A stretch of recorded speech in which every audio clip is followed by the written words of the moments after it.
Bonjour à tous, merci de nous retrouver sur Public Sénat. Cet après-midi, les sénateurs poursuivent l'examen du projet de loi portant création des emplois d'avenir.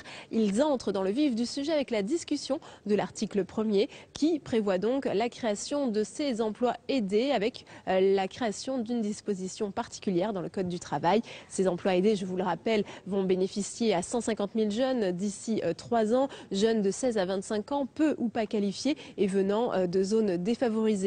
Alors ce texte, s'il n'y a pas consensus de la part de la droite, pourrait malgré tout bénéficier de quelques voix, comme celle de l'ancien Premier ministre Jean-Pierre Raffarin ou encore celle de Philippe Marini, le président de la Commission des Finances, qui a fait savoir qu'il voterait ce texte. Le vote, en tous les cas, devrait intervenir ce soir. Tout de suite, donc, direction l'hémicycle. Bonne séance à tous.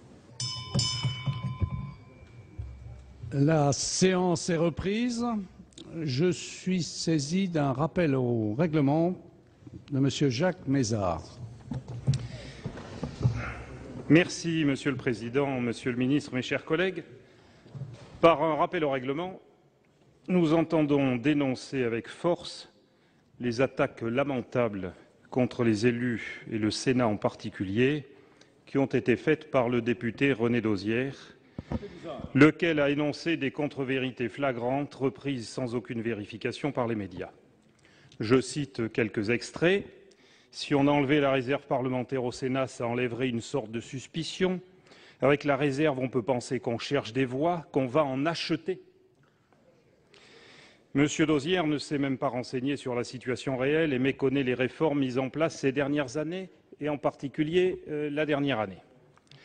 Les propos de M. Dosière s'inscrivent en fait dans une démarche globale visant à stigmatiser les élus en corrélation avec la question du cumul des mandats. La suppression de la réserve parlementaire ne me poserait aucun problème, je l'ai exprimé dans mon département en étant transparent sur son montant et son attribution. Mais est-ce différent des subventions accordées aux communes par les exécutifs départementaux ou régionaux? Faut-il aussi supprimer la réserve ministérielle? Mes chers collègues, quand le Sénat est attaqué par un député avec des propos fallacieux, il est sain que le Sénat réagisse. Le président du Sénat l'a fait lors des journées parlementaires du Parti socialiste. Nous devons le faire en séance publique et je pouvais espérer que le groupe dont fait partie M. Dosière aurait pu regretter ses propos, mais c'est un autre débat. Lorsqu'on est au 5e mandat de député et qu'on découvre les pseudo-errements de ses collègues élus, lorsque l'on fut président du conseil régional, maire de Laon, conseiller général, et il y a 2 pages de titres divers, je pense qu'il est quand même délicat de donner des leçons aux autres. Et nous savons tous que les excès d'intolérance sont la marque de fabrique des nouveaux convertis, qui sont d'ailleurs toujours dangereux. Bien sûr, le fonctionnement de nos assemblées doit être encore amélioré. Bien sûr, la transparence est toujours nécessaire, mais ce n'est pas et ce n'est jamais en favorisant le développement d'un antiparlementarisme que l'on fait vivre la démocratie. C'est au contraire le plus sûr moyen de la fragiliser. Bien vu.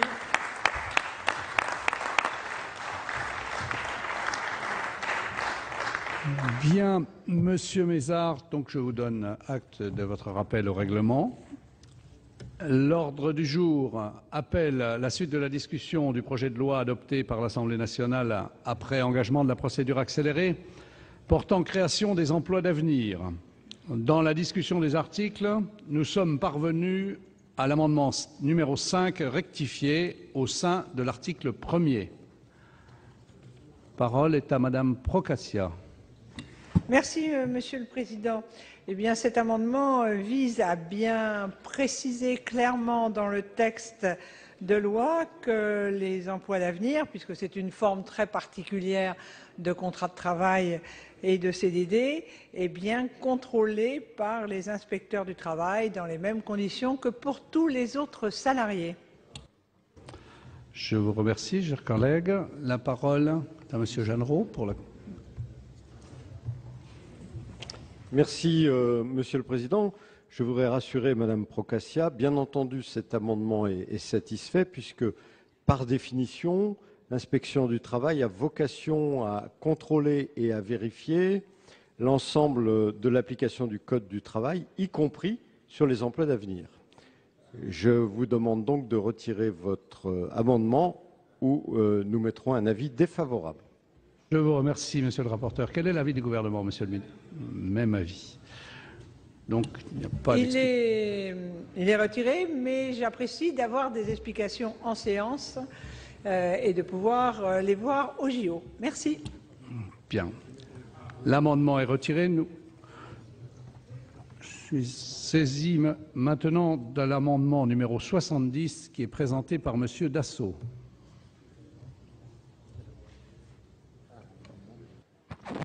Monsieur le Président, Monsieur le Ministre, chers collègues, cet amendement introduit une vérification de l'opportunité de signer un contrat d'avenir pour l'apprentissage. Il est essentiel de les orienter au préalable lorsque leur situation semble plus adaptée vers l'apprentissage en ce qui concerne les candidats. Il est impératif, pour éviter les effets de pure opportunité, que cette forme de contrat soit en adéquation avec le projet professionnel du jeune en difficulté. Il ne paraît pas difficile. Les contrats d'apprentissage sont ainsi prioritaires sur les contrats d'avenir et c'est le point important. L'apprentissage est le meilleur moyen d'obtenir que les jeunes apprennent un métier et ne se retrouvent pas en situation de manque de formation professionnelle et par la suite au chômage sans travail. Mais pour cela, les jeunes ont besoin de travailler en alternance dans une entreprise et c'est la seule façon pour eux d'obtenir une véritable formation professionnelle. Mais les entreprises sont réticentes, car cela leur prend du temps et elles doivent payer un maître d'apprentissage. Pour faciliter ces formations d'alternance fondamentales, il serait utile que les contrats d'avenir puissent être utilisés à cela.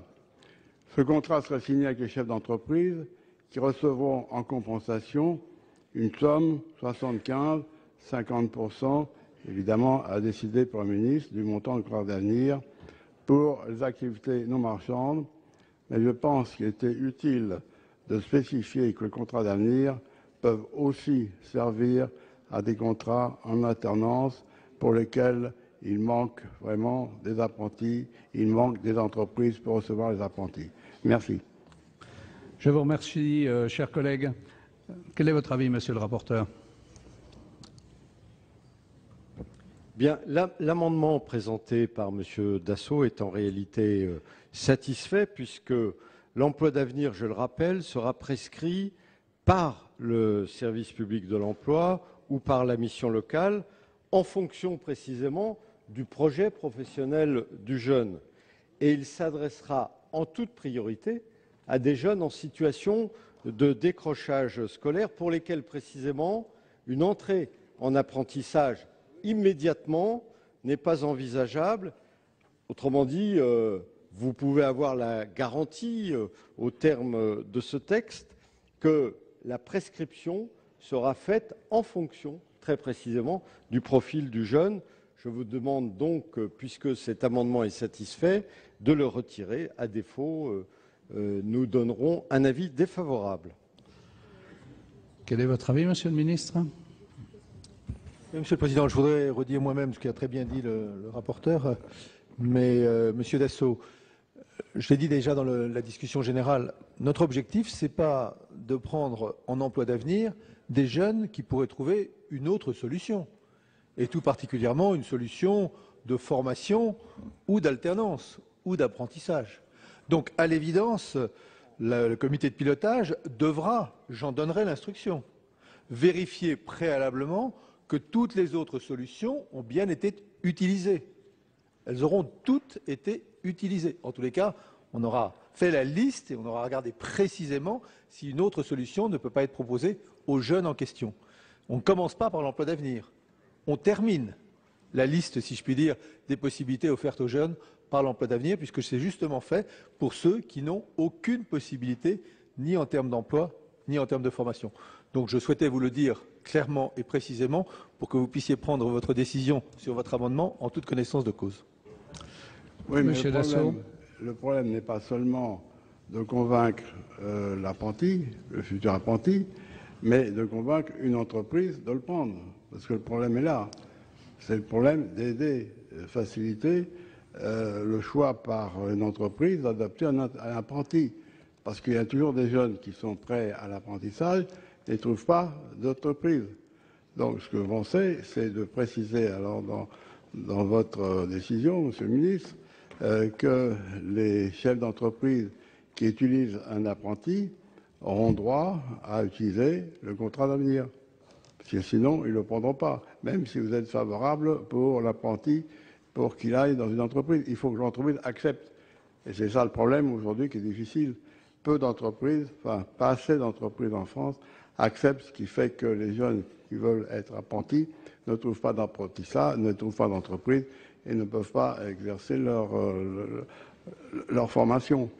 Donc mon amendement est plutôt destiné aux entreprises pour qu'elles sachent qu'ils peuvent, s'il y a possibilité, utiliser un apprenti avec la possibilité d'avoir un contrat d'avenir. Ce n'est pas tout à fait pareil. Alors, je laisse mon amendement, puis vous jugerez s'il est bon ou pas.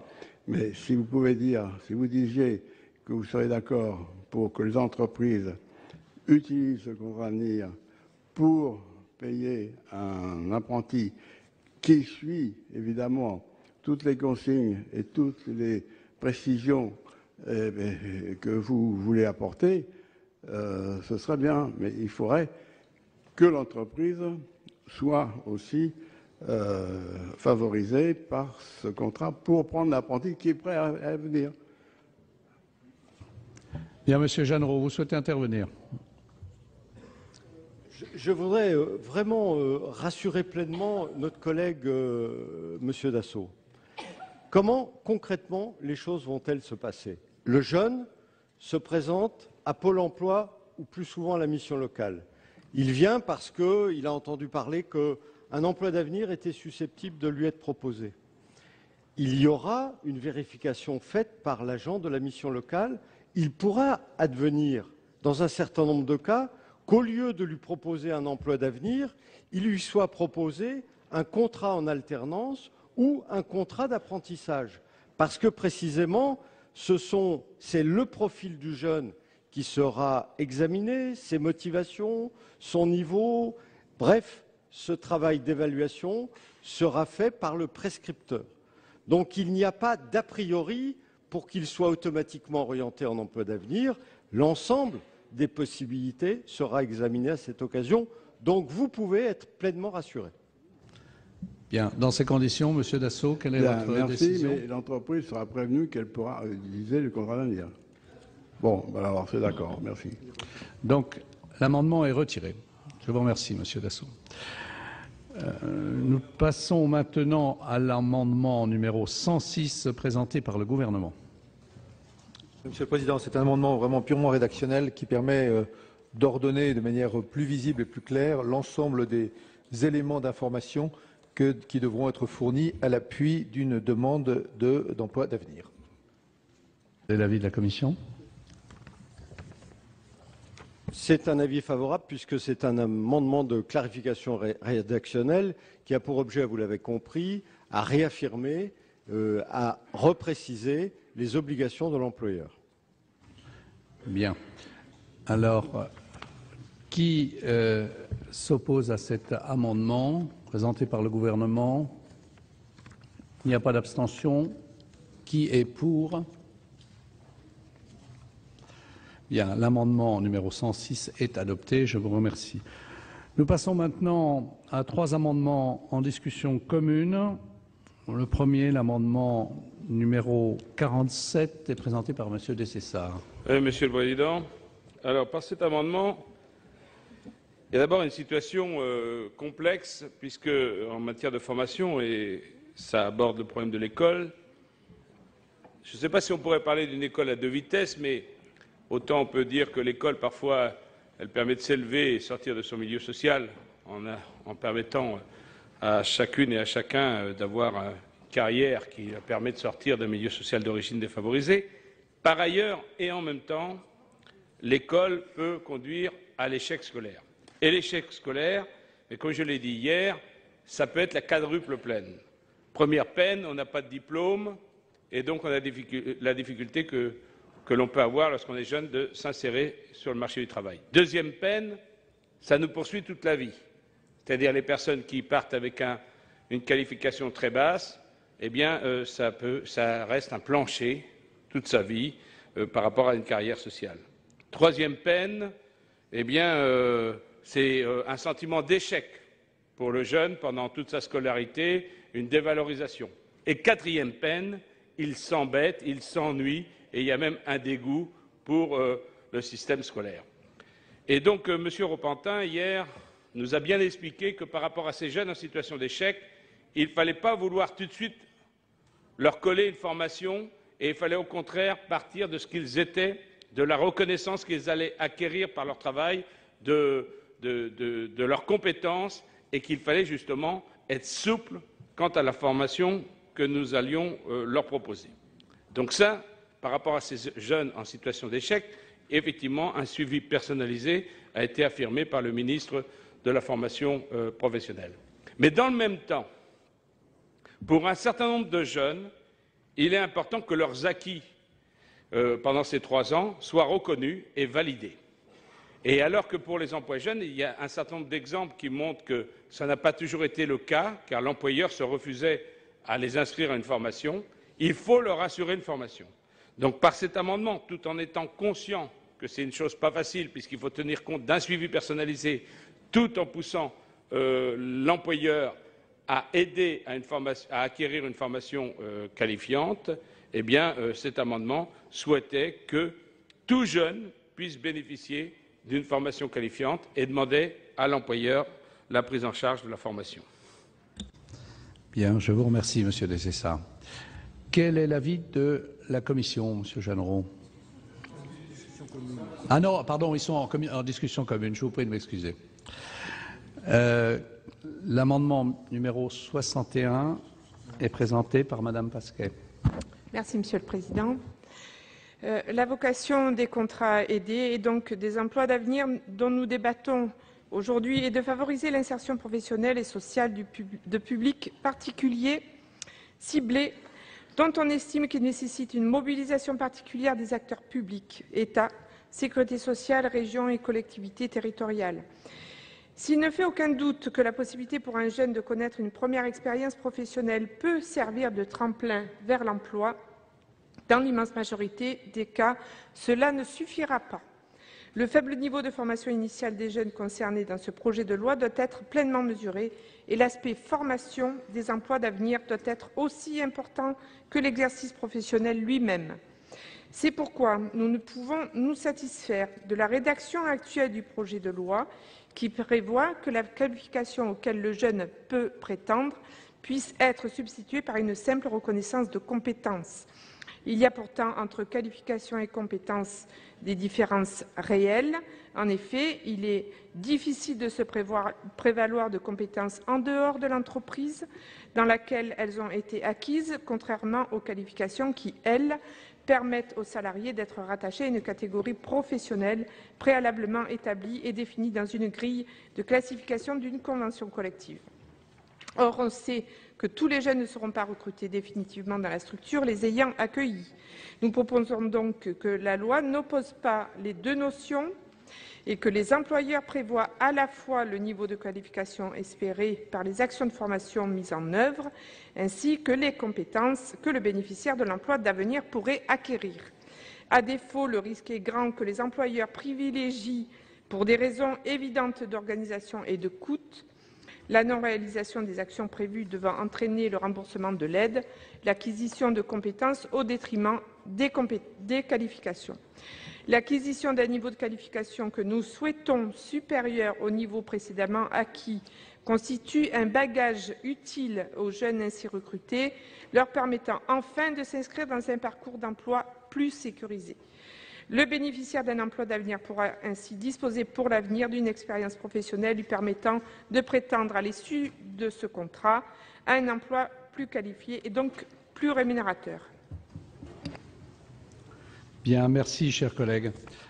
L'amendement 113 est présenté par le gouvernement.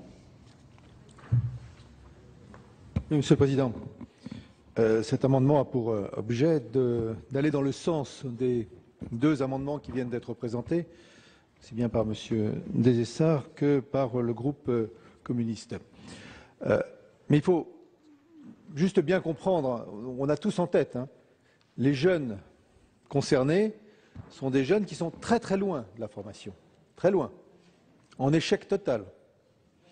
Nous voulons tous, et c'est un des objectifs, peut-être l'objectif principal des emplois d'avenir, qu'ils puissent acquérir une qualification ou acquérir les réflexes qui permettent de rentrer dans la qualification. Mais nous avons des jeunes qui sont très éloignés. Et donc, la préoccupation du gouvernement, c'est d'une part d'affirmer clairement qu'on doit offrir ce parcours à chacun des jeunes, mais sans décrire ce parcours comme arrivant à des niveaux qui seraient inatteignables par le jeune en question. Sinon, on aboutit à une situation inverse. L'employeur ne prendra que le jeune dont il sentira qu'il peut atteindre cette qualification et il laissera de côté celui justement vers lequel nous nous tournons. Donc il faut totalement affirmer la volonté de qualification du processus, mais ne pas mettre le niveau trop élevé, parce que si vous mettez la barre trop élevée, les gamins, ils ne passent pas dessous, ils restent à la porte. Donc voilà vraiment la préoccupation qui est la nôtre. C'est le risque de votre amendement qui part d'une idée que je partage totalement. Cette volonté qu'un jeune, lorsqu'il sort, s'il sortait, mais même s'il reste dans la même entreprise, ait un bagage.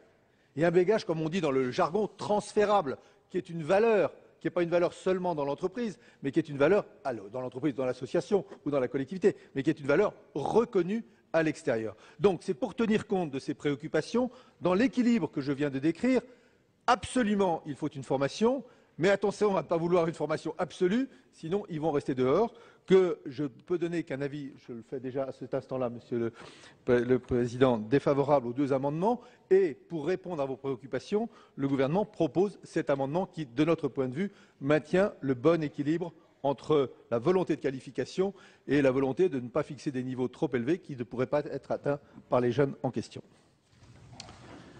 Bien. Quel est l'avis de la Commission, Monsieur Jean-Roux? Eh bien, fort simplement, mes chers collègues, la Commission partage complètement l'avis du gouvernement tel qu'il vient de vous être exposé. Et je voudrais reprendre chacun des amendements proposés très rapidement. L'amendement 47, je rappelle, présenté par notre collègue Desessard, tend à exiger que les jeunes en emploi d'avenir acquièrent des compétences et des qualifications, et non pas où. C'est-à-dire vous renforcez l'exigence de formation paramétrée par une qualification. Il s'agit là d'une restriction pour les motifs que vient d'exposer Monsieur le ministre et que je ne vais pas reprendre, qui risque de mettre à mal le projet même d'emploi d'avenir. Par ailleurs, votre amendement exige que l'employeur prenne obligatoirement en charge tous les frais liés à la formation, ce qui évidemment est excessif puisque je vous rappelle là aussi que le gouvernement, il l'a exprimé, souhaite mobiliser l'ensemble des dispositifs, les OPCA, le FPSPP, le CNFPT, nous avons vu les amendements, et les régions de manière à mobiliser l'ensemble des moyens au profit des jeunes. Donc je demanderai à mon collègue de retirer cet amendement, sinon l'avis sera défavorable. L'amendement 61 est proche du 47. Là aussi, je ne vais pas reprendre l'ensemble de l'argumentation qui vient d'être développée, appelle les mêmes commentaires.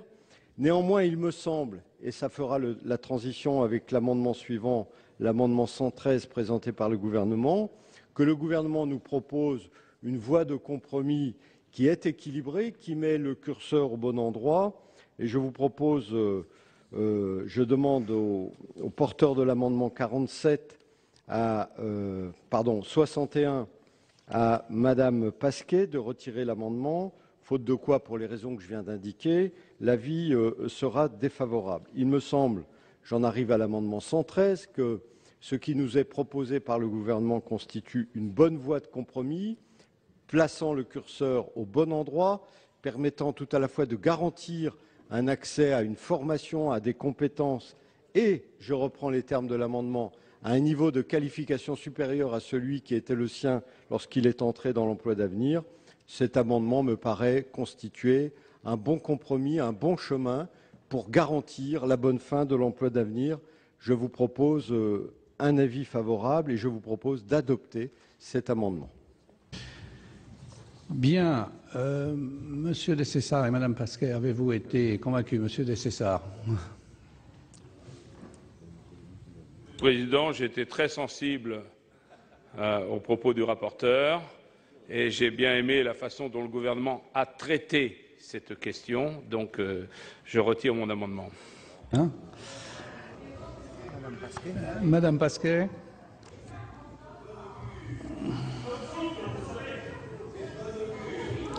S'il vous plaît. Madame Pasquet, oui. C'est à vous. Merci, Monsieur le Président.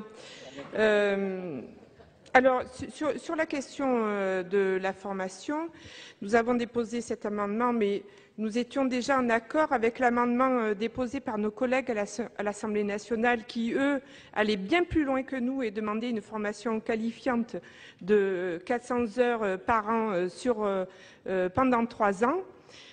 Pour nous, l'amendement 61, c'est déjà un compromis. Nous ne voulons pas opposer les compétences et les qualifications. Nous pensons que les deux sont utiles pour l'avenir de ces jeunes quand ils seront sortis de l'entreprise accueillante. Et cet argument est conforté par l'avis du CESE concernant ce sujet, qui lui aussi préconise qu'il y ait de véritables formations qualifiantes et reconnues, je cite, puisque je l'ai sous les yeux, et reconnues par un diplôme ou une certification inscrite au RNCP. Voilà. Donc nous comprenons le pas que fait le gouvernement sur la question de la formation. Pour ce qui nous concerne, nous estimons que ce n'est pas suffisant. Nous maintenons notre amendement et nous nous abstiendrons sur l'amendement du gouvernement. Vous avez bien compris, chers collègues. Je vais donc mettre par conséquent aux voix cet amendement numéro 61, pour lequel la Commission et le gouvernement ont émis un avis défavorable. Qui est pour?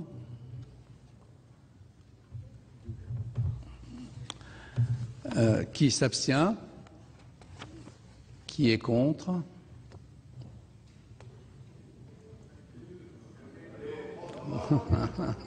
Il n'est pas adopté. Il n'est pas adopté. Je mets maintenant aux voix l'amendement du gouvernement numéro 113. Qui est pour cet amendement? Qui est contre? Qui s'abstient? Il est adopté. J'en viens maintenant à l'amendement 33 rectifié, qui est présenté par Monsieur Marseille. Monsieur le Président, Monsieur le Ministre, mes chers collègues, cet amendement précise que si la formation suivie par le bénéficiaire d'un emploi d'avenir se déroule en dehors du temps de travail, elle ouvre droit à une allocation de formation dans les conditions du droit individuel à la formation. L'obligation de formation est partie intégrante du contrat aidé. Cela suppose tout naturellement que les heures de formation soient en partie rémunérées au même titre que dans le cadre du DIF. Le montant de l'allocation formation ainsi que les frais de formation correspondant aux droits ouverts au titre du DIF sont donc imputables sur la participation à la formation professionnelle continue. L'employeur peut faire une demande de prise en charge financière du DIF à l'OPCA, l'organisme paritaire collecteur agréé de branche, ou à l'OPCA interprofessionnel dont il relève. C'est donc une mesure qui va dans le bon sens puisqu'on s'adresse à un public qui est en difficulté, qui a des moyens faibles, et l'employeur, lui, va recevoir les moyens de pouvoir faire bénéficier au contrat, au titulaire du contrat, les moyens dont il aura besoin pour suivre sa formation. Merci. Je vous remercie, chers collègues. Quel est votre avis, Monsieur Jeanneret? Bien. L'amendement porté par Monsieur Marseille propose donc, vous l'avez compris, de verser une allocation aux jeunes qui suit une action de formation en dehors du temps de travail selon les mêmes modalités que celles prévues pour le DIF. Alors l'idée nous paraît intéressante, mais nous nous interrogeons sur ce que pourraient être ces modalités d'application, et je souhaiterais sur ce point solliciter l'avis du gouvernement. Monsieur le ministre, Oui, pour le Monsieur gouvernement. Cet amendement est totalement justifié. Il est même tellement justifié, où est-ce qu'il est, Monsieur Marseille? Je ne vois plus aller cacher là. Cet amendement est tellement justifié qu'il n'a pas d'objet. Je vais vous expliquer pourquoi. Il y a des textes qui existent, qui sont applicables à toutes les modalités de formation dans le cadre professionnel, dans le cadre d'une entreprise, d'une association ou d'une collectivité locale. Ces textes qui sont compris en particulier dans le Code du travail, vous faisiez allusion au DIF, au droit individuel à la formation, sont de droit applicables aux dispositions qui concernent les emplois d'avenir, de droit. Celles que vous citez, comme beaucoup d'autres. Donc, ou bien on reprend toutes les dispositions du Code de travail pour les remettre une deuxième fois, parce que je vous rappelle que nous sommes en train de modifier le Code du travail. Donc on peut faire une photocopie d'un autre article et puis de le remettre là. Mais alors, dans ce cas, il faut faire tout le Code du travail, ou bien nous considérons ce qui est le vrai, le droit, je vous le dis ici, que les dispositions du Code de travail dans le domaine de la formation sont applicables de plein droit aux emplois d'avenir. Donc il est inutile de vouloir, en quelque sorte, grossir, si je puis dire, le dispositif emploi d'avenir de dispositions qui lui sont par ailleurs directement applicables. J'espère m'être fait bien entendre, mais sinon on va avoir un Code du travail étrangement fait, qui va comprendre deux fois la même chose à deux endroits différents, alors qu'à un endroit applicable à l'ensemble, c'est quand même plus clair et, me semble-t-il, de meilleure législation. Monsieur Marseille. Je remercie le ministre de nous apporter cet éclairage parce qu'il n'était pas évident dans le texte tel qu'on pouvait le lire. Donc, fort de ces explications, je retire l'amendement. Vous nous présentez peut-être le suivant, le 34 rectifié. Alors, cet amendement précise que ces actions de formation peuvent faire l'objet d'une prise en charge par le Fonds paritaire de sécurisation des parcours professionnels. Le Fonds paritaire de sécurisation des parcours professionnels a été créé par la loi du 24 novembre 2009 relative à l'orientation et à la formation professionnelle tout au long de la vie. Il a pour but d'assurer la qualification des demandeurs d'emploi par des actions adaptées, avec une attention particulière pour les personnes les plus éloignées de l'emploi. On est donc dans le bon contexte. À ce titre, les fonds du FSSPP peuvent légitimement être mobilisés pour le financement des actions de formation prévues dans le cadre des emplois d'avenir. C'est donc l'objet de notre amendement. Merci. Je vous remercie, chers collègues. Quel est l'avis de la Commission ? Bien, le gouvernement nous l'a assuré. Il a déjà engagé des discussions avec le Fonds paritaire de sécurisation des parcours professionnels pour déterminer dans quelles conditions ce fonds pourrait intervenir pour financer les actions de formation prévues dans le cadre des emplois d'avenir. La précision proposée par cet amendement ne me semble pas juridiquement indispensable, mais en même temps, elle ne me paraît pas poser des problèmes particuliers. C'est pourquoi mon avis est un avis de sagesse. Bien, je vous remercie. Quel est l'avis du gouvernement, Monsieur le ministre ? Oui, Monsieur le Président, comme tout amendement qui dit peuvent, en l'occurrence c'est peut, on pourrait considérer que juridiquement tout ça n'a pas grande importance, puisque c'est simplement une possibilité qui est ouverte. Mais là aussi, j'essaye de voir ce que ça veut dire en termes de bonne législation, d'écriture d'un texte qui ait un sens juridique qui soit le plus précis possible. Donc, votre préoccupation, Monsieur Marseille, c'est de savoir si le FPSPP pourra participer à des actions de formation des emplois d'avenir en question. La réponse est évidemment oui. Ça fait d'ailleurs partie de ses fonctions, de ses objectifs, de ce pourquoi il a été institué. Je le dis d'autant plus oui que nous sommes en train, et c'est M. Repentin dont je vous prie de bien vouloir excuser l'absence en cet instant, car il est à l'Assemblée nationale dans le cadre de la réponse aux questions du gouvernement. M. Repentin est actuellement en cours de discussion, comme vient de le lire très bien le rapporteur, pour la période 2013-2015, où une nouvelle convention cadre devra être signée avec les partenaires sociaux. Et dans le cadre de cette convention cadre, la possibilité que vous souhaitez ouvrir sera bien entendu affirmée, mais nous irons au-delà de la possibilité. La réalité de la participation sera affirmée dans cette convention cadre. Voilà pourquoi cet amendement, qui au fond ne mange pas de pain, puisqu'il ne crée qu'une possibilité, me paraît, du point de vue strictement rédactionnel, inutile, mais sur le fond des choses, vous êtes normalement assuré par les propos qui sont les miens de la participation du FPSPP. Monsieur Marseille, vous estimez satisfait ?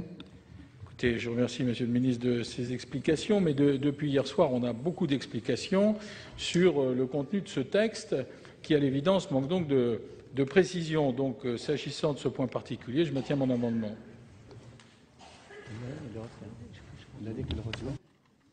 Donc, il est maintenu. Bien. Donc, je mets aux voix cet amendement 34 rectifié, pour lequel et la Commission et le gouvernement ont émis un avis défavorable. Non, un avis de sagesse. Sagesse pour la Commission et défavorable pour le gouvernement. Bien. Qui est pour? On va monter là.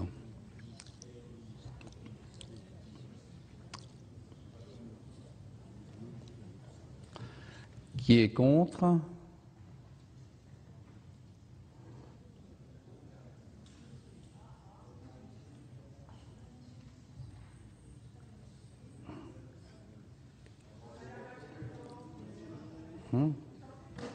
Alors, Madame Lafont a dit. Hein, il y a doute. Hein, on fait le assis levé. Bon, eh bien, nous allons faire assis levé. Bien. Alors, qui est pour cet amendement? Vous vous levez. 2, 3, 4, 5, 6, 7, 8, 9, 10, 11, 12, 13, 14, 15, 16, 19, 24 ou 23 23. Vous pouvez vous rasseoir. Qui est contre? Vous vous levez.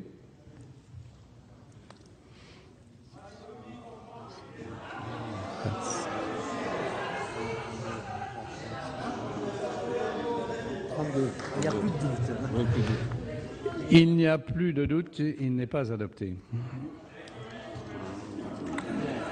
Nous passons maintenant à l'amendement 62 qui est présenté par Madame Pasquet. Madame Pasquet, l'amendement 62. Non?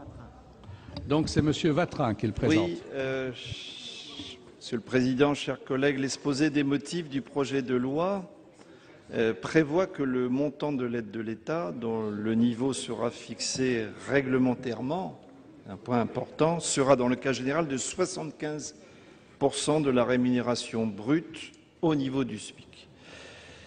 Comme beaucoup ici, je crois comme le gouvernement dans ses intentions, nous faisons preuve à l'égard des employeurs potentiels d'une véritable exigence quant à leurs obligations à l'égard de l'État qui débloque les aides financières nécessaires et donc aussi, et je crois en premier lieu, à l'égard des jeunes concernés par ces futurs contrats. L'Assemblée nationale a d'ailleurs renforcé cette exigence en prévoyant que le non-respect des obligations contractuelles qui figurent sur la demande d'aide entraîne automatiquement le remboursement intégral de celle-ci.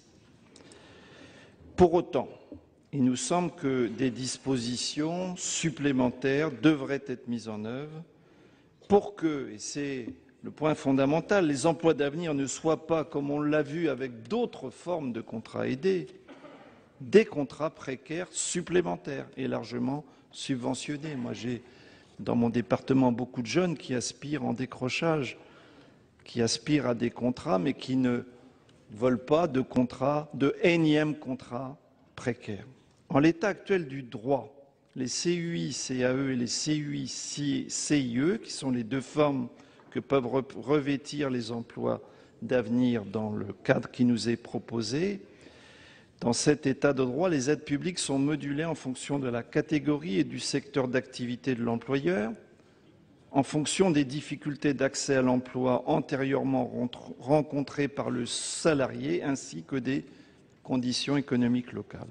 Pour autant, il semblerait, et c'est notre souci, que ces aides ne soient pas modulées en fonction d'éléments très importants pour les jeunes, je dis, qui souhaitent un contrat durable, à savoir la durée de travail hebdomadaire, donc la rémunération qu'ils percevront, ou encore qu'elle ne soit pas modulée en fonction de l'insertion durable dans l'emploi, c'est-à-dire de la nature même du contrat qui leur sera proposé, un CDD ou un CDI. Il ne nous semble donc pas illégitime que les employeurs qui privilégient la conclusion de contrats à durée indéterminée, des CDI, contrats sécurisants pour le jeune qui lui permet l'accès à l'autonomie, soient plus soutenus et plus encouragés que ceux qui pourraient proposer des contrats en durée déterminée ou ceux qui profiteraient de la clause de revoyure pour réduire la durée initialement prévue. C'est le sens de cet amendement que nous vous proposons, que cet amendement que soit par décret instauré un tel mécanisme de modulation. Je vous remercie, chers collègues. Quel est l'avis de la Commission sur cet amendement?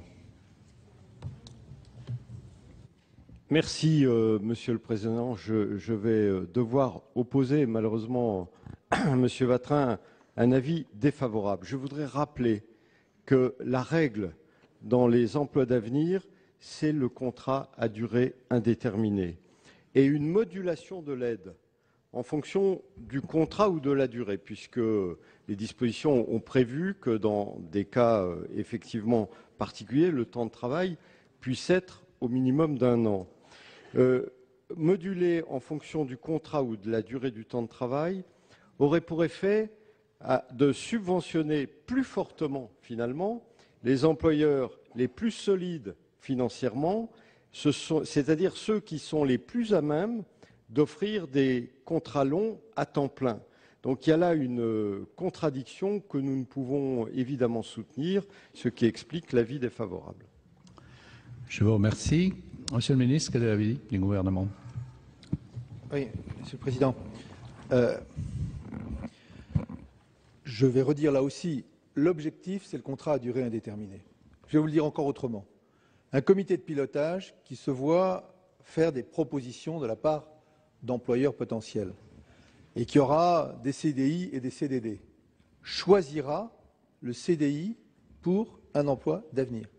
Il va faire priorité au CDI parce que nous souhaitons que le contrat à durée indéterminée soit le contrat de droit, si je puis dire, pour les emplois d'avenir. Donc, au fond, je pourrais dire, très bien, vous avez des dispositifs qui vont encore renforcer cette obligation.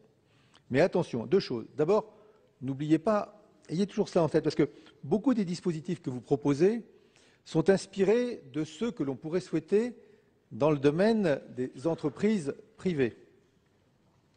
Nous ne sommes pas, là, en l'occurrence, on a eu le débat hier, dans quelque chose qui est ouvert à l'ensemble du domaine marchand privé. D'ailleurs, c'est un élément de désaccord avec une partie de cet hémicycle. Justement, parce que nous pensons qu'il faut pouvoir accueillir ces jeunes, les encadrer, les accompagner. Donc, attention à ne pas, à chaque fois qu'on dit employeur, penser celui qui va chercher à abuser, ça existe. Et d'ailleurs, j'ai proposé aux partenaires sociaux qu'ils réfléchissent sur cette question-là dans le cadre de la négociation sur la sécurisation de l'emploi. Nous sommes avec des gens, des employeurs, qui vont devoir faire des efforts pour accueillir ces jeunes, qui vont devoir faire des efforts pour les accompagner, pour leur donner une formation. Donc, je dis ça parce que faire très attention. On ne parle pas de l'employeur comme on en parlerait d'une manière générale. On parle de cela. Et on parle aussi des collectivités locales. D'ailleurs, dans une collectivité locale, je ne sais pas comment vous faites pour accueillir le jeune en contrat à durée indéterminée. Ça n'est pas possible. Le contrat sera forcément de 3 ans, même si, j'en suis persuadé, les collectivités territoriales inscriront dans la durée le parcours de ce jeune, par exemple, pour remplacer tel ou tel salarié qui partirait à la retraite ou employé qui partirait à la retraite. Donc voilà, je veux vous rendre attentif à cela, parce que sinon la conséquence est celle que vient de décrire le rapporteur. Tous ceux qui peuvent se permettre de s'inscrire dans la durée, ceux-là, ils vont avoir l'aide la plus élevée. Au fond, les plus riches auront l'aide la plus élevée. Et puis toutes les petites associations ou les petites collectivités locales qui ne peuvent pas s'inscrire dans la durée, parce qu'à ce stade-là, au moment où elles font la proposition, elles n'ont pas la visibilité, c'est-à-dire les plus pauvres, celles-là, elles auront l'aide la plus faible. Il y a là quelque chose qui me paraîtrait contradictoire, y compris par rapport aux objectifs qui peuvent être les vôtres. Voilà la raison pour laquelle, pour ces raisons-là, je ne peux pas donner un avis favorable à cet amendement, et au contraire, s'il était maintenu, je ne pourrais donner qu'un avis défavorable. Qu'en pensez-vous, Monsieur Vatrin? Je maintiens cet amendement parce que je crois qu'on est au cœur du débat de fond sur ces emplois d'avenir. Est-ce qu'il s'agit de faire beaucoup d'emplois d'avenir d'arriver à tout prix et, je dirais, quelquefois les situations à ces 150 000 emplois qui sont visés. Voilà, est-ce qu'il faut y arriver coûte que coûte, je dirais. Nous sommes plus. Je sais que le débat hier, on est revenu au TUC. On sait ce que c'est la succession de contrats aidés, de contrats précaires que vivent les jeunes qui ne débouchent pas sur un emploi pérenne. On en a fait la liste hier. On voudrait que ces contrats soient un petit peu innovants et qu'on incite les structures employeuses à faire les efforts nécessaires d'insertion, de formation, de pérennisation, plus que du chiffre, plus que... Voilà, et donc on est au cœur du débat. Et nous pensons que ces contrats d'emploi d'avenir ne doivent être d'abord des tremplins vers l'emploi. Et nous maintenons cet amendement parce qu'il nous semble qu'il faut sensibiliser les structures employeuses à cette situation et donc les aider financièrement en fonction des engagements qu'elles pourront être amenées à réfléchir en signant déjà la demande d'aide auprès de l'État et en faisant en sorte qu'il y ait un maximum de pérennisation. Donc nous maintenons cet amendement. Bien. Madame Procaccia, pour explication de vote. Explication de vote et interrogation. On parle du CDI, mais dans tous les CDI, il y a aussi des périodes d'essai. Or, les périodes d'essai, elles peuvent être de 3 mois, de 6 mois, quelquefois même de 1 an. J'aimerais savoir si vous avez prévu quelque chose, puisque, Monsieur le ministre, vous nous dites que vous voulez avant tout privilégier les CDI, qu'en même temps, ces jeunes sont tellement éloignés de l'emploi, comme vous nous l'avez dit et répété, que proposer un CDI à des jeunes qui n'ont jamais travaillé et qui ne savent rien faire et s'engager pour 3 ans, ça va être difficile. Donc il y aura sans doute des périodes d'emploi. J'aimerais tout simplement, et il n'y a pas de piège derrière, je n'ai pas pensé à vous poser la question en commission parce que ça ne m'était pas venu à l'esprit, pour que vous répondiez franchement, est-ce que vous allez faire quelque chose par décret, puisque beaucoup de choses se font par décret, ou comment gérerez-vous ces périodes d'essai?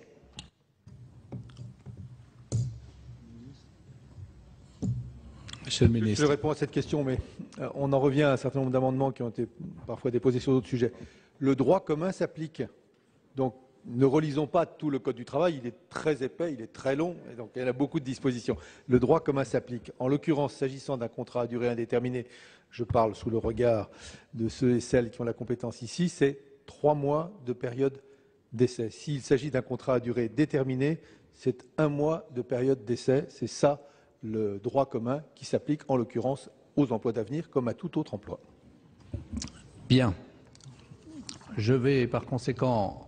Non, Madame la Présidente de la Commission.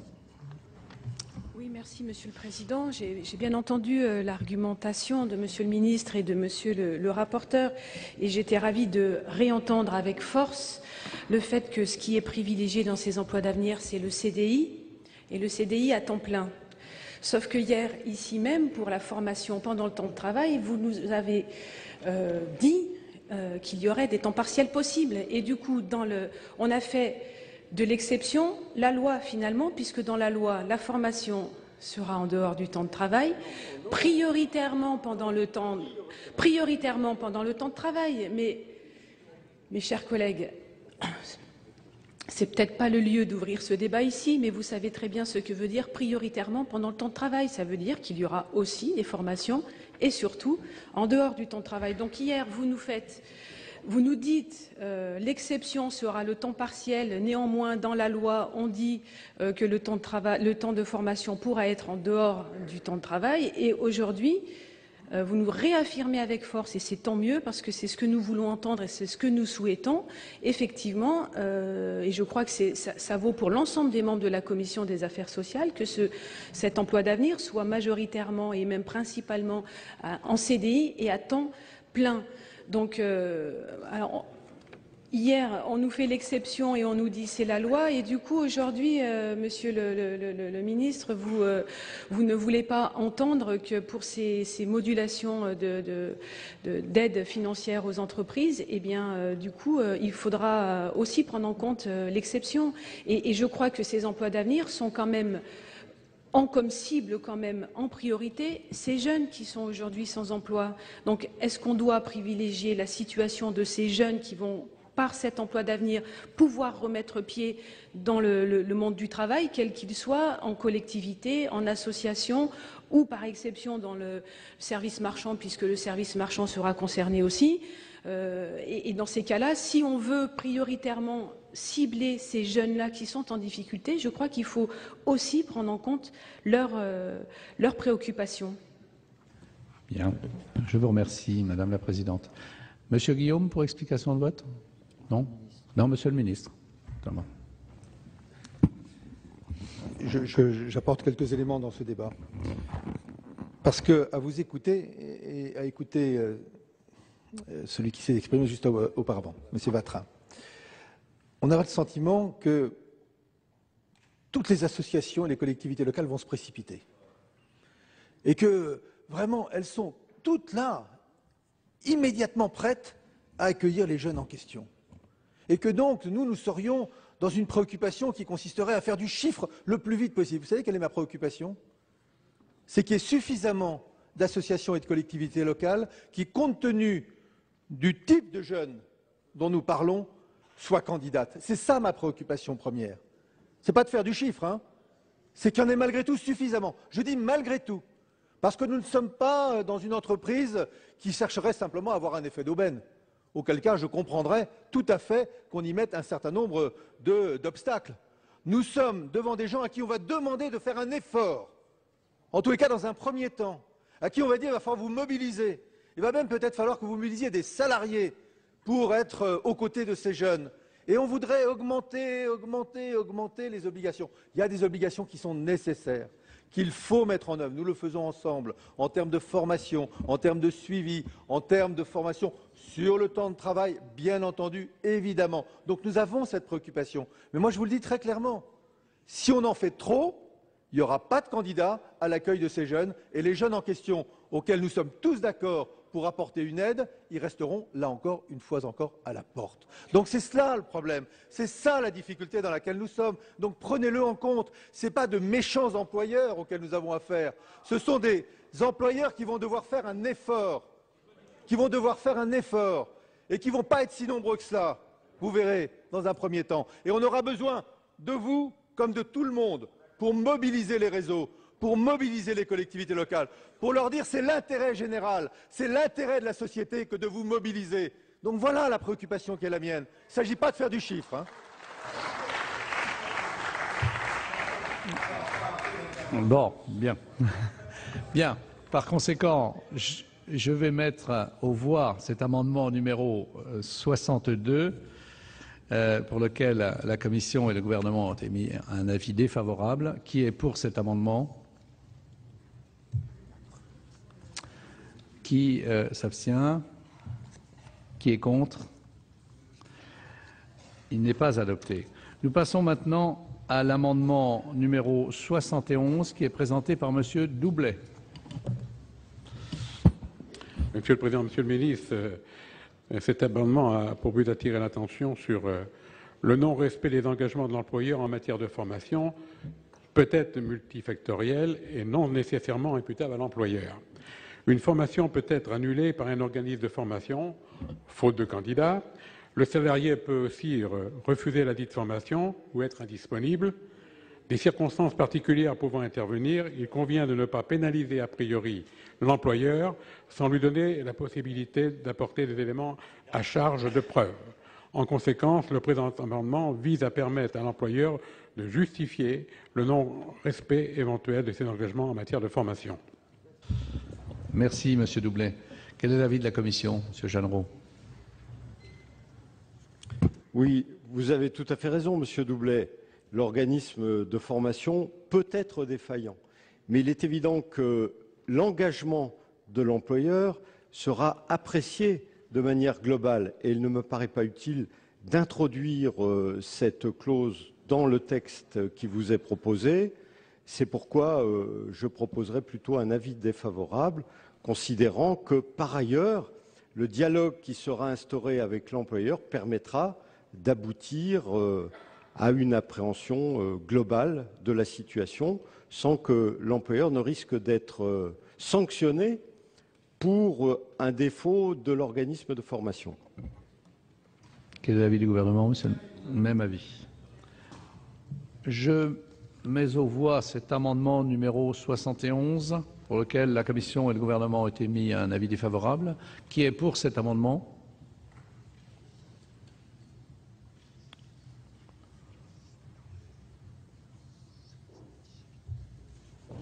Qui est contre? Qui s'abstient? Il n'est pas adopté.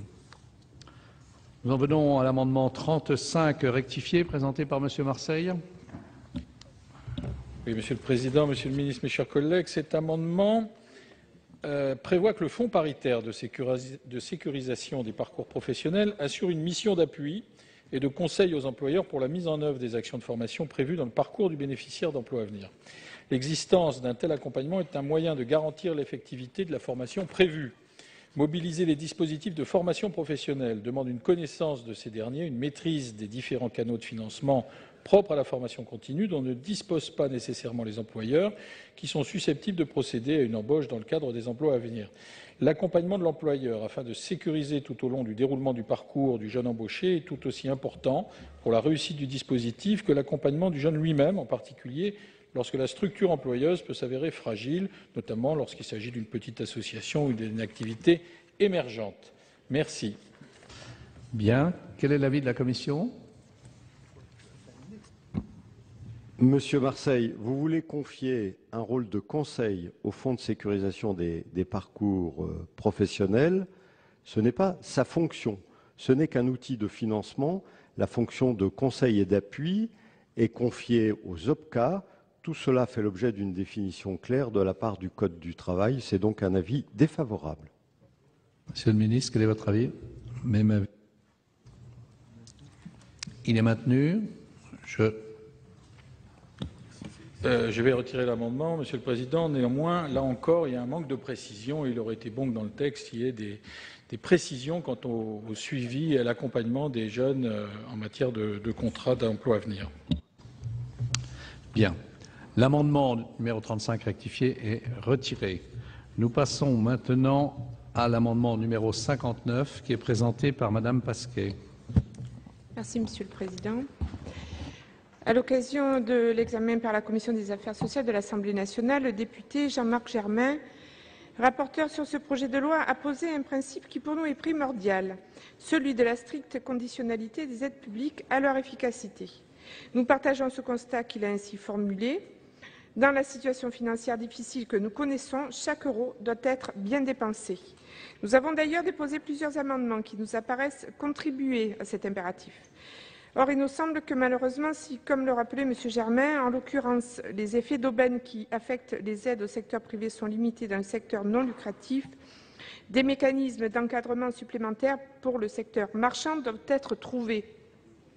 Je note d'ailleurs que l'amendement adopté à l'Assemblée sur la non-attribution de l'aide en cas de licenciement pour motif économique ne porte malheureusement que sur le secteur non marchand.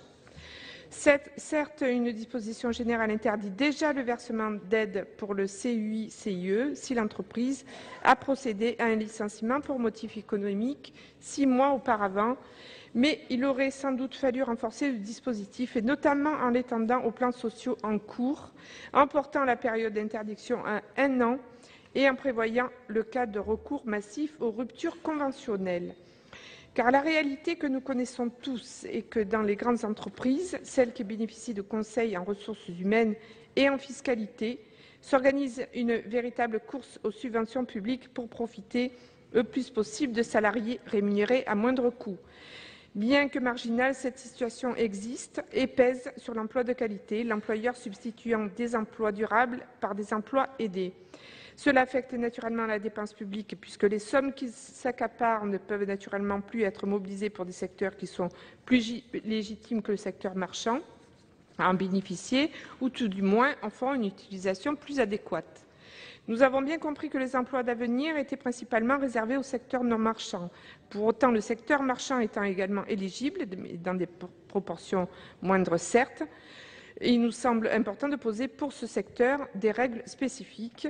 Tel est l'objet de cet amendement qui propose de ne pas accorder d'aide publique aux employeurs du secteur marchand qui réaliseraient une forme de cavalerie aux emplois aidés, en faisant en sorte qu'un contrat aidé échu ne puisse succéder à un autre contrat aidé. Je vous remercie, chers collègues. Quel est l'avis de la Commission, Monsieur Jeannot? Merci, Monsieur le Président. On ne peut évidemment que partager la préoccupation de Madame Pasquet. Son amendement vise à éviter une succession d'emplois d'avenir chez un même employeur et notamment, il vise à éviter que des employeurs n'abusent de ce dispositif en jetant, si vous permettez l'expression, les jeunes accueillis à l'issue de leur emploi d'avenir. Mais en même temps, tel qu'il est formulé, cet amendement risque d'empêcher des embauches en emploi d'avenir pour remplacer un jeune qui aurait, par exemple, et c'est l'objet de l'emploi d'avenir, trouvé un emploi stable ailleurs. Donc, je vous propose de plutôt faire confiance en la matière à la vigilance des prescripteurs du contrat aidé pour repérer les éventuels abus. J'ajoute que l'amendement suivant, mais qui n'est pas vu tout en examen commun, l'amendement suivant présenté par le gouvernement répond précisément à la préoccupation, me semble-t-il, que vous exprimez, tout en maintenant cette possibilité ouverte pour l'employeur qui a utilisé et reclassé ailleurs un jeune en emploi d'avenir, d'avoir recours à nouveau à un emploi d'avenir pour pouvoir l'accueillir. C'est pourquoi je demanderai à ma collègue de retirer son amendement ou, à défaut, nous émettrons un avis défavorable. En vous demandant votre avis, Monsieur le Ministre, on pourrait mettre cet amendement en discussion commune si vous ne voyez pas d'inconvénient. Eh bien, allons-y. Monsieur le Président, je vais défendre l'amendement du gouvernement qui a comme objectif de répondre en grande partie aux préoccupations qui ont été exprimées par les auteurs de l'amendement numéro 59. Nous voulons tous pénaliser le mauvais employeur, qui soit d'ailleurs secteur marchand ou non marchand, l'un ou l'autre. Et nous voulons, au contraire, récompenser celui qui a bien fait son boulot. Or, il y a une manière de bien faire son travail, même si on a un CDD au départ, c'est de faire en sorte que le jeune soit tellement réinséré professionnellement et tellement bien acquis une formation avec tout ce que ça lui permet de transférable, c'était une de vos préoccupations, qu'il trouve un travail ailleurs, ou que même il revient dans le système de formation. Donc, la formulation de votre amendement ne fait pas la différence entre le bon employeur, celui qui a permis aux jeunes de voler de ses propres ailes, et le mauvais, celui qui voudrait bénéficier de contrats les uns après les autres sans se préoccuper de ce que vient le jeune. Donc voilà le risque de l'amendement tel que vous l'avez écrit au numéro 59. L'amendement tel que le gouvernement vous en propose la rédaction est un amendement qui permettra effectivement à ceux qui seront décisionnaires dans l'attribution de bien regarder ce qui est devenu des emplois d'avenir précédents et d'accorder un emploi d'avenir à celui qui a bien fait son boulot et par contre de le refuser évidemment à celui qui n'aurait comme seule préoccupation que de voir se succéder sur un même poste des contrats à durée déterminée. Madame Pasquet, estimez-vous votre amendement satisfait? Écoutez, je pense que l'amendement du gouvernement, même si il est plus, comment dire, plus consensuel. Enfin, j'espère que c'est pas le bon mot. Il n'est pas, c'est pas le même que le nôtre. On est beaucoup plus exigeant. Il est moins exigeant que le nôtre.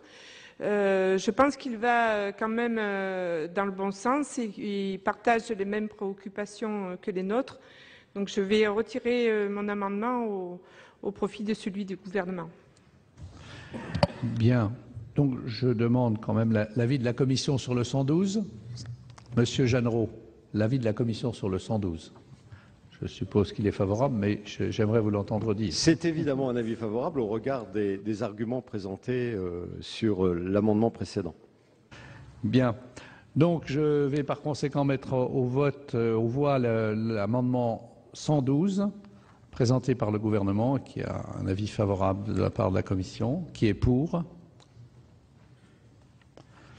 Qui est contre? Qui s'oppose? Qui s'abstient? Il est adopté.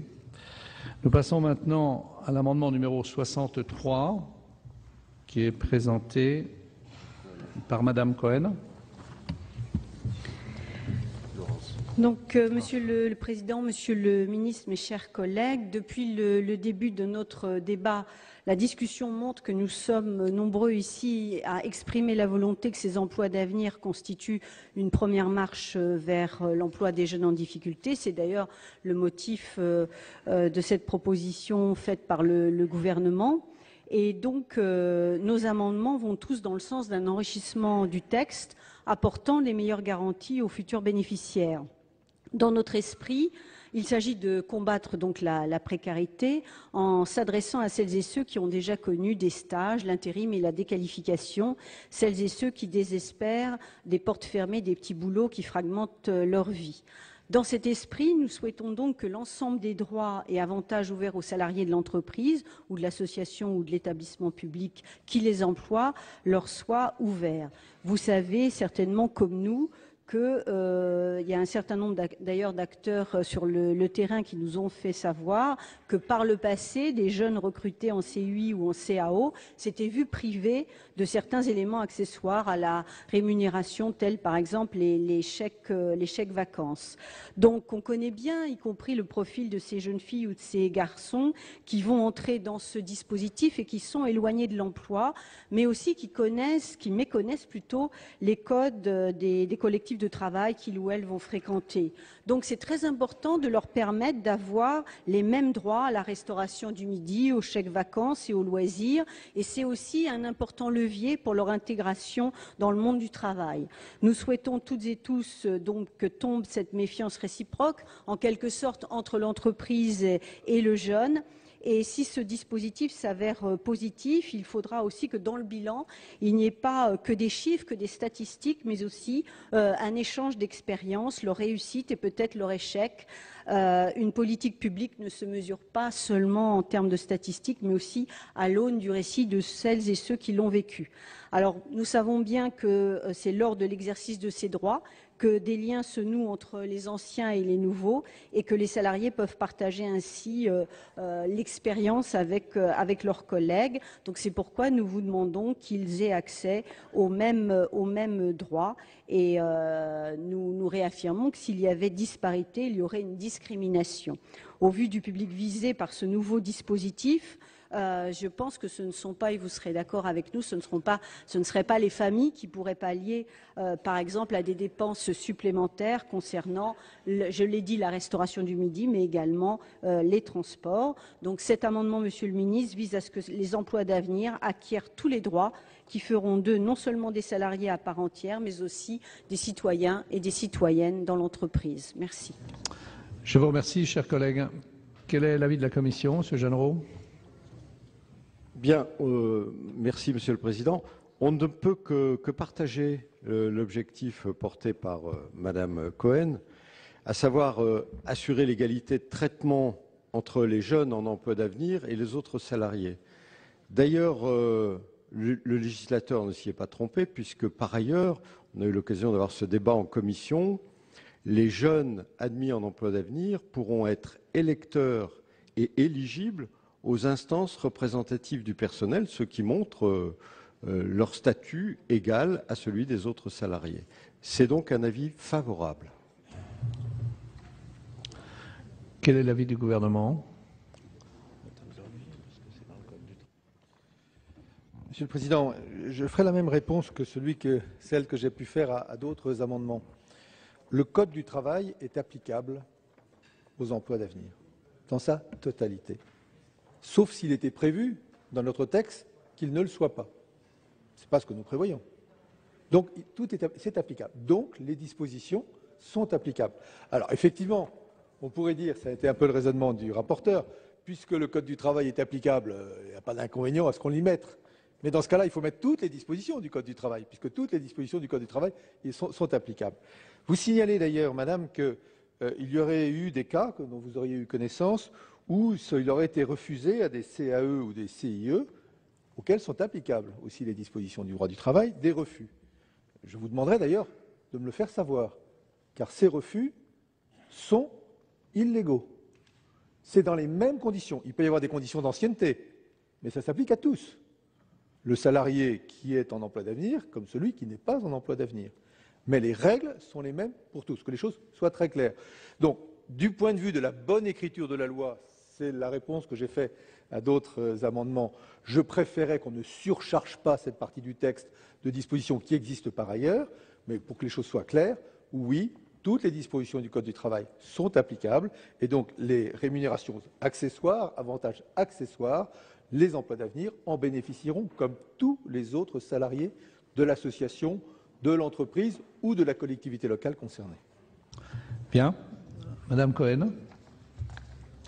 J'apprécie donc la réponse et du rapporteur de la Commission et du ministre. J'ai un doute, une question que je préfère poser dans l'hémicycle. Je ne suis pas persuadée qu'un certain nombre d'avantages que j'ai, avantages entre guillemets, que j'ai décrits, c'est-à-dire chèque déjeuner, des choses concernant les loisirs, etc., fassent partie du Code du travail. Si vous me garantissez que ces avantages en font partie, j'ai aucun problème et je ne veux pas surcharger du tout les choses. Mais moi, j'avais le sentiment qu'il y avait un certain nombre d'avantages de cet ordre-là. Je vais le dire, mais je pense que c'est pas approprié. J'allais dire en nature, mais voilà, je ne crois pas que ce soit très approprié. Ne faisait pas partie du Code du travail. C'est pourquoi j'avais, avec mon groupe, souhaité ces précisions. Maintenant, si vous me le certifiez, j'ai pas de problème. Bien, Monsieur le Ministre, une précision. Je voudrais redire clairement les choses. Donc, la loi est la même pour tous. La même pour tous, hein, en l'occurrence pour les salariés. Alors après, vous allez me dire, est-ce qu'il y a des dispositions internes aux entreprises? Mais dans les dispositions internes aux entreprises, il ne peut pas y avoir, du point de vue du Code du travail, de différenciation entre salariés. Je le dis. Ce qui se passe souvent, et c'est peut-être à cela qu'il est fait référence, compte tenu de l'origine, me semble-t-il, au dehors de vous-même, mais l'inspiration de cet amendement, c'est le cas des stagiaires, puisqu'il y a souvent des stagiaires dont vous savez combien ils sont parfois dans des situations anormales en termes d'exploitation. Et là, il y a souvent des règlements qui prévoient que le stagiaire ne bénéficie pas d'aide. Mais dès lors qu'on est salarié, et ce sont des salariés, on bénéficie des mêmes droits que les autres salariés dans l'entreprise, dans l'association ou dans la collectivité concernée. Bien. Madame Cohen, vous retirez votre amendement. Je vous remercie. Nous passons maintenant à l'amendement numéro 64, qui est présenté par Madame Pasquet. Merci, Monsieur le Président. Une nouvelle fois, Monsieur le Ministre, nous convoquons la justice et l'égalité qui doivent nous inspirer lors du débat de ce texte. Il s'agit dans cet amendement de préciser dans le texte dont nous débattons que les jeunes embauchés en emploi d'avenir puissent bénéficier d'une priorité d'embauche en cas de création d'emploi dans la structure d'accueil. Nous avons dit au cours de nos précédentes interventions que nous partagions votre souci que les jeunes éloignés de l'emploi puissent bénéficier de ces emplois d'avenir. Nous pensons aussi que la méfiance s'est installée entre une partie de la jeunesse et l'entreprise, mais aussi à l'égard de celles et ceux qui décident et dont nous, législateurs, faisons partie. Trop de dispositifs tuent les dispositifs. Une partie de ces jeunes pense qu'à nouveau, ils ne seront pas dans la bonne case, que ce ne sont que des annonces qui n'auront pas d'effet sur leur vie future. Ils aspirent à la stabilité et au CDI. Ils voudront bien une nouvelle fois nous faire confiance si nous leur disons clairement qu'il peut y avoir un après-emploi d'avenir. Nous devons inscrire dans la loi cet amendement, car sinon, du point de vue de l'employeur, il peut y avoir abus de l'effet d'aubaine, et du point de vue du jeune, il pourrait avoir l'impression que nous avons créé une nouvelle voie de garage, un parking supplémentaire, et telle n'est pas, semble-t-il, la volonté du gouvernement, et encore moins la nôtre. Bien, je vous remercie. Quel est l'avis de la Commission, Monsieur Gendreau, sur cet amendement 64 ? Bien, merci Monsieur le Président. Cet amendement propose de faire bénéficier les jeunes en emploi d'avenir d'une indemnité de précarité à l'issue de leur contrat si celui-ci est un CDD. Alors évidemment, là aussi, on ne peut que partager l'objectif d'une meilleure indemnisation des jeunes en emploi d'avenir. Néanmoins, je pense que ça viendrait faire peser une charge trop importante sur l'employeur, qui serait en tout cas dissuasive par rapport à son reste à charge. Et nous avons fait un certain nombre de simulations. Ça viendrait augmenter dans des proportions considérables le coût de l'emploi d'avenir pour l'employeur, ce qui aurait pour effet, nous semble-t-il, de dissuader des embauches. De plus, cet amendement créerait une différenciation de traitement entre les emplois d'avenir et les autres contrats aidés pour lesquels une indemnité de précarité n'est pas prévue. Et ça introduirait donc là-dessus une inégalité de traitement que rien ne pourrait justifier. C'est donc un avis défavorable. Monsieur le ministre. Monsieur le Président, Mme Pasquier présente deux amendements. Il y a ce 64 et puis il y aura l'amendement numéro 65 qui vient ensuite. Autant sur le 65, je le dis par avance, je pense que le gouvernement pourra donner un avis favorable. J'expliquerai pourquoi. Autant sur celui-ci, pour les mêmes raisons qui viennent d'être avancées par Monsieur le rapporteur, je ne peux donner qu'un avis défavorable. D'abord, il l'a dit lui-même, les CAE, les CEI, ceux-là, ils sont beaucoup plus courts que ce que nous prévoyons, puisque nous, c'est 3 ans et au minimum 1 an.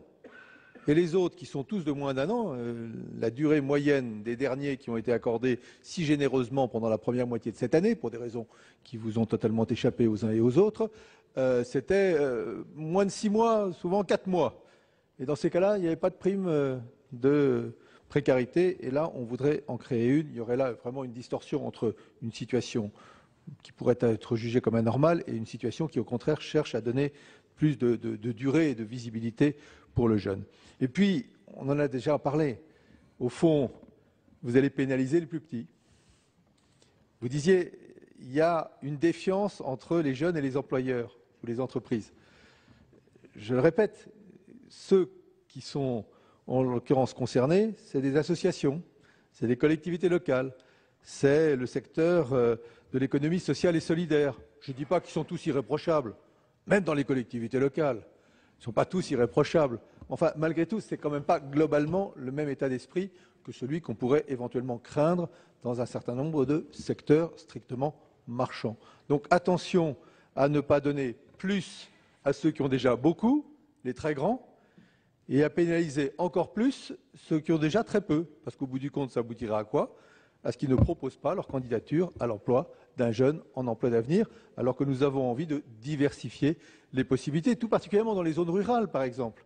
Dans les zones rurales, les grands réseaux, les grandes associations sont peu présentes. Il peut y avoir de plus petites associations qui seront prêtes à accueillir, et c'est là qu'on va leur demander de payer plus cher, enfin de diminuer considérablement, de 40%, le montant de l'aide dont ils pourraient bénéficier. Voilà l'état d'esprit dans lequel nous sommes. C'est vraiment parce que pensez à ces jeunes, pensez à eux sur tout le territoire. Pensez que ça ne va pas être si simple que cela, qu'il va falloir vraiment beaucoup de persuasion pour faire en sorte qu'il y ait des associations, des collectivités locales ou autres qui soient candidates pour accueillir ces jeunes. Et je pense qu'à partir de cela, vous pourrez partager notre préoccupation. Donner de la sécurité, donner de la formation, donner un avenir, effectivement, ne pas les mettre dans des voies de garage, surtout ne pas les mettre dans un enchaînement de petits boulots et de galères, c'est les sortir de la galère, l'objectif. C'est ça, les sortir de la galère. Donc nous partageons cet objectif, mais faisons attention à ce qu'ensuite ce soit sur le territoire réalisable et sur tout le territoire français réalisable. Merci. Merci, Monsieur le Ministre. Il est maintenu ? Il est retiré. Je vous remercie. Et donc, nous passons au 65, qui est présenté par Monsieur Vatrin. Oui, pour de nombreux jeunes qui n'ont jamais connu d'expérience professionnelle et dont le niveau de formation initiale ou de qualification est faible, l'accès aux emplois d'avenir peut constituer une chance. Ils peuvent se révéler en effet, ces emplois, être un marchepied, à condition naturellement que les jeunes ainsi recrutés puissent bénéficier d'une véritable formation, on vient d'en parler, dont ils pourront se prévaloir à l'avenir, et ce, particulièrement si à l'échéance du contrat, le jeune recruté ne voit pas son emploi pérennisé dans la structure d'accueil. Cette question de la pérennisation de l'emploi est un véritable enjeu pour les jeunes. C'est l'intérêt aussi de la société, je crois que nous le comprenons tous ici. Nos concitoyens ne comprendraient pas non plus que les emplois d'avenir n'aient pas d'effet durable et positif sur le niveau d'emploi des jeunes concernés, donnant l'impression qu'il n'aurait été au final qu'un simple traitement social du chômage. C'est ce constat associé à notre volonté de conditionner les aides publiques qui nous a conduit à présenter différents amendements, dont celui-ci. Alors concrètement, il s'agit ici, avec cet amendement numéro 65, de prévoir, à l'image de ce qui existe d'ailleurs à peu près pour les licenciements pour motif économique, une priorité d'embauche pour les bénéficiaires des emplois d'avenir. Aussi, nous proposons que le salarié recruté en emploi d'avenir et dont le contrat à durée déterminée est échu puisse bénéficier, pendant une période de 1 an après ce terme, d'une priorité d'embauche dans la structure d'accueil si un emploi est bien évidemment créé. Bien, je vous remercie, chers collègues. Monsieur Jeanneret, pour la Commission. Bien. Merci, Monsieur le Président. On ne peut que partager la préoccupation exprimée par l'amendement déposé par Monsieur Vatrin. Il s'agit, vous l'avez compris, de donner une priorité, de garantir une priorité d'embauche pour les jeunes qui ont été employés en emploi d'avenir, à l'instar de ce qui existe pour les licenciés économiques. Sur l'objectif, encore une fois, nous ne pouvons qu'y adhérer. Nous nous interrogeons, et la Commission s'est interrogée, sur les conditions d'applicabilité d'une telle mesure. C'est pourquoi j'aimerais solliciter l'avis du gouvernement sur ce point. Monsieur le ministre, quel est votre avis? Oui, Monsieur le Président, sur l'injonction du rapporteur comme du vôtre, je voudrais dire que cet amendement me paraît de qualité et répondre à une préoccupation. C'est quoi? Notre objectif, c'est que le jeune n'y ait pas d'interruption. J'ai dit contrat à durée indéterminée. Bien, donc il reste dans l'entreprise. Ça peut être un contrat à durée déterminée qui se transforme ensuite en une capacité d'emploi dans l'entreprise elle-même. D'ailleurs, c'est comme ça que ça se passera dans les collectivités locales. Ce sera d'abord un contrat à durée déterminée, puis ensuite l'accès à un emploi qui sera un emploi lui-même durable. Il peut y avoir des cas où une association, ou dans le domaine de l'économie sociale et solidaire, au bout de 3 ans, on dit là, je ne peux pas te garder, je n'ai pas la possibilité. Puis 6 mois après, on s'aperçoit que la possibilité existe. C'est à cela que vous cherchez à répondre. Et vous avez raison. Dans ces cas-là, comme d'ailleurs dans le droit du licenciement économique, il doit y avoir une priorité pour celui qui n'a pas été retenu ou qui a quitté l'entreprise à occuper un poste correspondant à celui qu'il a occupé précédemment. Et donc, monsieur le rapporteur, je veux vous rassurer, le plus possible, ceci est parfaitement possible juridiquement. Ce sont des dispositions dont on connaît l'application dans d'autres cas de figure dans les entreprises ou dans les associations. Et donc, le gouvernement est favorable à l'amendement tel qu'il a été présenté par monsieur Vatrin. Bien. Oui, explication de vote de monsieur Dessessart. Oui, mais bon, je ne veux pas, avec mes camarades communistes, je voudrais quand même être en accord, mais reprenons le raisonnement que vous avez eu, monsieur le ministre. Donc vous dites, si dans 6 mois un emploi se libère et les personnes, ils ont envie de reprendre le jeune, donc ils le reprennent. À quoi ça sert de le mettre dans la loi? S'ils ont envie de le reprendre, ils le reprennent. Donc si on le met dans la loi, ce n'est pas dans le cas que vous venez de dire, c'est dans le cas où ils ont fait pendant 3 ans un contrat d'avenir avec un jeune et que, ma foi, ils ont été contents du contrat d'avenir, mais qu'ils n'ont pas obligatoirement envie de reprendre ce jeune-là. Et à ce moment-là, l'amendement communiste y retrouve tout son sens, il oblige l'employeur à reprendre ce jeune-là. Ce n'est pas dans le cas où l'employeur a envie de reprendre le jeune, puisqu'à ce moment-là, ce n'est pas la peine de le mettre dans la loi. Il va le faire tout naturellement. Oui, il garde quand même le numéro de téléphone. C'est dans le cas où l'employeur n'aurait pas envie et on l'obligerait. C'est quand même un cas de figure différent. Et donc, voilà, c'était simplement une observation.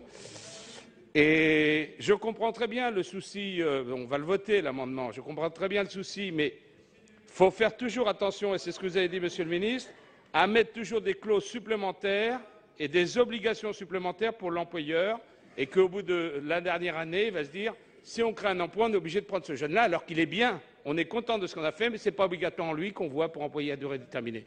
Donc, voilà, c'est... Monsieur le ministre. Je suis partagé sur cet amendement. Juste un mot, parce que j'aime bien persuader jusqu'au bout l'ensemble des membres de ceux qui sont ici, mais d'autres aussi, si c'était possible. Sont des dispositions qui existent exactement aussi en cas de licenciement économique. Donc votre raisonnement serait applicable. De quoi s'agit-il? D'une obligation d'information du jeune. L'employeur doit obligatoirement se tourner vers lui, s'il a gardé son numéro de téléphone, et lui dire, voilà, il y a un poste qui se libère. Voilà l'obligation, c'est celle-là. Hein. Et j'ai une dernière remarque, Monsieur Desessard. Dernière remarque.